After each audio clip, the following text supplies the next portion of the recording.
Hi friends, welcome back to my YouTube channel JB creation arts and ഗാർഡനിലേക്ക് എല്ലാവർക്കും സ്വാഗതം. ഇന്ന് ഞാൻ നിങ്ങളുടെ മുമ്പിൽ വന്നിരിക്കുന്നത് ഒരു ടെറേറിയം മേക്കിങ്ങിൻ്റെ വീഡിയോ ആയിട്ടാണ്. ടെറേറിയം നിർമ്മിക്കാനായിട്ട് ഞാനിവിടെ എടുത്തിരിക്കുന്നത് ഒരു ഗ്ലാസ് ജാറാണ്. ഗ്ലാസ് ജാർ അല്ലെങ്കിൽ ബൗൾ നമുക്ക് ഉപയോഗിക്കാം. ഇപ്പോൾ മാർക്കറ്റിൽ പല ഷേപ്പിലുള്ള ടെറേറിയം മേക്കിംഗ് ബൗൾസ് അവൈലബിൾ ആണ്.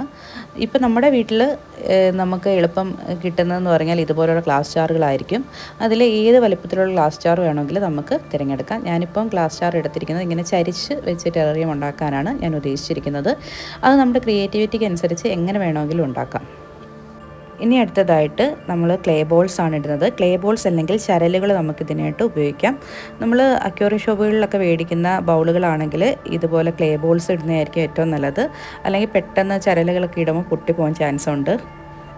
ഇതിൻ്റെ വാട്ടർ ഡ്രെയിനേജ് നല്ല രീതിയിൽ നടക്കാൻ വേണ്ടിയാണ് നമ്മളിതുപോലെ ക്ലേ ബോൾസ് അല്ലെങ്കിൽ ചരലുകൾ ഇട്ട് കൊടുക്കേണ്ടത്.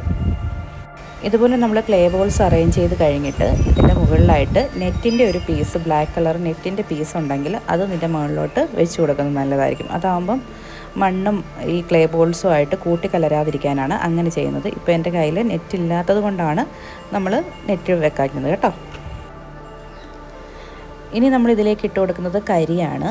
കരിയുടെ ഒരു ലെയർ നമ്മൾ ഇട്ട് കൊടുക്കും. നമ്മുടെ ഭൂമിയിലടിയിലും ഒരു ലെയറായിട്ട് കരി കാണുമെന്നല്ലേ നമ്മൾ പഠിച്ചിട്ടുള്ളത്. അതുപോലെ തന്നെ ഇതിനകത്തും അതേ സിസ്റ്റം തന്നെയാണ്. ആദ്യമേ ഒരു കരി നമ്മൾ ഇനി ഇതിൻ്റെ മുകളിലായിട്ട് ഇട്ട് കൊടുക്കണം. നമ്മുടെ ഈ ഒരു ബൗൾ അടച്ച് വെച്ചിരിക്കുന്നത് കൊണ്ട് തന്നെ ഇതിനകത്ത് ടോക്സിൻസ് ഒക്കെ പ്രൊഡ്യൂസ് ചെയ്യും. അപ്പോൾ ഈ ടോക്സിൻസിനെ നിർവീര്യമാക്കാനാണ് ഈ കരി ഇട്ട് കൊടുക്കുന്നത്. ഞാൻ ഈ കരി ഇടുന്നതിന് മുമ്പ് ഇതിൻ്റെ മുകളിൽ നിന്ന് ഞാൻ മാറ്റി വെച്ചത് നമ്മൾ ഈ തൊണ്ടിൻ്റെ പീസ് ഉണ്ടല്ലോ, ആ തൊണ്ടിൻ്റെ പീസ് അഴുവി നമ്മുടെ ചെടികളിലൊക്കെ ഇരുന്നതാണ്. അതിനകത്താണെങ്കിൽ സൂക്ഷ്മജീവികളുണ്ട്. ഈ ഒരു ടെറേറിയം നമുക്ക് നിർമ്മിക്കാനായിട്ട് സൂക്ഷ്മജീവികൾ അത്യാവശ്യമാണ്. ക്ലോസ്ഡ് ടെറേറിയത്തിനെല്ലാം നമ്മൾ സൂക്ഷ്മജീവികൾ നമ്മൾ ഇട്ട് കൊടുക്കണം. ഇപ്പോൾ മാർക്കറ്റിൽ ഈ സൂക്ഷ്മജീവികൾ നമുക്ക് മേടിക്കാൻ കിട്ടും കേട്ടോ, ഓൺലൈനിലൊക്കെ മേടിക്കാൻ കിട്ടും. ഇപ്പം ഞാനിപ്പം അതങ്ങനെ മേടിച്ചിട്ടല്ല, നമ്മുടെ വീടുകളിലും ഈ ചെടിച്ചട്ടികളിൽ അതുപോലെ തന്നെ ഈ കരിക്കട്ടയിലൊക്കെ വരുന്ന ഒരു ടൈപ്പ് ഒരു സൂക്ഷ്മജീവികളാണ് നമ്മൾ ഇതിലേക്ക് ഇട്ട് കൊടുക്കുന്നത്. അതിനായിട്ടാണ് നമ്മൾ ആ ഒരു പീസ് മാറ്റി വെച്ചിരിക്കുന്നത്. അതിനകത്താകുമ്പോൾ ഒരുപാട് തൊണ്ടിൻ്റെ പീസുകളുണ്ട്. അത് നമ്മളൊരു സൈഡിലോട്ട് വെച്ച് കൊടുത്താൽ മതി. ഇത് ക്ലോസ്ഡ് ടെറേറിയം ആയതുകൊണ്ട് തന്നെ ഇതിനകത്ത് എയർ സർക്കുലേഷൻ നടക്കുന്നില്ല. എയർ സർക്കുലേഷൻ നടക്കാതിരിക്കുമ്പോഴെന്തോ ചെയ്യും, നമ്മൾ ഇതിനകത്ത് ഫംഗൽ ഇൻഫെക്ഷൻ മൂലം നമ്മൾ നടുന്ന ചെടികളെല്ലാം നശിച്ചു പോകും. അങ്ങനെ നടക്കാതിരിക്കാനാണ് ഇതിനകത്ത് സൂക്ഷ്മജീവികൾ ഇടുന്നത്. സൂക്ഷ്മജീവികൾ ഇടുമ്പോൾ ഇതിനകത്ത് ഫംഗലൊക്കെ വരുന്നത് അവരത് ഭക്ഷണമാക്കി ഇതിനകത്ത് തന്നെ ജീവിക്കും. ഭൂമിയിൽ എങ്ങനെയാണ് ചെടികൾ വളരുന്നത് അതുപോലെ തന്നെയാണ് ഇവിടെ നടക്കുന്നത്. ഇനി ഇതിലേക്ക് ഇട്ട് കൊടുക്കുന്നത് പോട്ട് മിക്സ് ആണ്. പോട്ട് മിക്സായിട്ട് നമ്മൾ എടുത്തിരിക്കുന്നത് നല്ല ഡ്രെയിനേജ് ഉള്ള പോട്ട് മിക്സ് വേണം നമ്മളിതിലേക്ക് എടുക്കാനായിട്ട്. ഒരു ഈർപ്പം നിലനിർത്താനായിട്ട് നമ്മൾ കൊക്കോ പിറ്റും ഇതിനകത്ത് ഉപയോഗിച്ചിട്ടുണ്ട്. കൊക്കോ പിറ്റ്, അതുപോലെ തന്നെ കരിയിലേക്ക് പൊടിഞ്ഞ് കിടക്കുന്ന ഒരു മണ്ണ്, പിന്നെ കുറച്ച് ചാണകപ്പൊടി, ഇതെല്ലാം കൂടെ ചേർത്തിട്ടാണ് നമ്മളിതിലേക്ക് ഇട്ട് കൊടുക്കുന്നത് കേട്ടോ. നമ്മൾ ഒരുപാടൊന്നും കുത്തി നിറയ്ക്കൊന്നും വേണ്ട. നമുക്ക് ചെടികൾ ഇതിനകത്തിരുന്ന് വളരാൻ വേണ്ടി സ്ഥലം വേണം. അതുകൊണ്ട് തന്നെ മണ്ണ് അതിന് വേര് ഊന്നി വളരാൻ വേണ്ടി മാത്രമുള്ള കുറച്ച് മണ്ണ് ഇട്ട് കൊടുക്കുക. അടുത്തതായിട്ട് ഞാൻ ഇതിലേക്ക് വെക്കുന്നത് മോസാണ്. നമ്മുടെ പറമ്പുകളിലൊക്കെ ഇപ്പം മഴ ആയതുകൊണ്ട് തന്നെ എല്ലായിടത്തും പറ്റിപ്പിടിച്ച് വളർന്നു വരുന്ന പായലാണല്ലോ മോസ്. നമുക്കത് ഇങ്ങനെ ചുരണ്ടി നമുക്ക് കത്തി കൊണ്ട് ഇച്ചിരി കട്ട് ചെയ്തെടുത്ത് നമുക്ക് ഓരോ പീസുകളായിട്ട് ഇതുപോലെ വെച്ച് കൊടുക്കാം. ക്ലോസ്ഡ് ടെറേറിയം ആയതുകൊണ്ട് തന്നെ ഇതിനകത്ത് ഈ മോസുകളൊക്കെ സർവൈവ് ചെയ്തോളും. അല്ല നമ്മൾ ഓപ്പണായിട്ട് വെക്കുകയാണെങ്കിൽ പെട്ടെന്ന് സർവൈവ് ചെയ്യത്തില്ല, പെട്ടെന്ന് തന്നെ നശിച്ചു പോകാൻ ചാൻസ് ഉണ്ട്.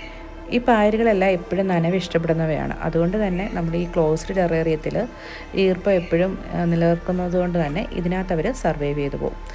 പിന്നെ ഇതിലേക്ക് നമ്മൾ തിരഞ്ഞെടുക്കേണ്ട ചെടികളെക്കുറിച്ച് പറയുകയാണെങ്കിൽ പെട്ടെന്ന് നശിച്ചു പോകാത്ത ഏത് ചെടി വേണമെങ്കിലും നമുക്കിതിനകത്ത് ഉപയോഗിക്കാം.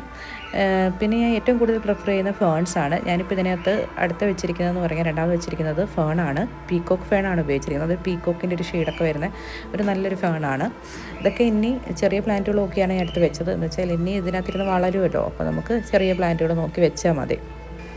ഇതിലേക്ക് ഫേൺസ്, എയർ പ്ലാന്റ്സ്, മോസസ് ഒക്കെ നമുക്ക് വെക്കാം.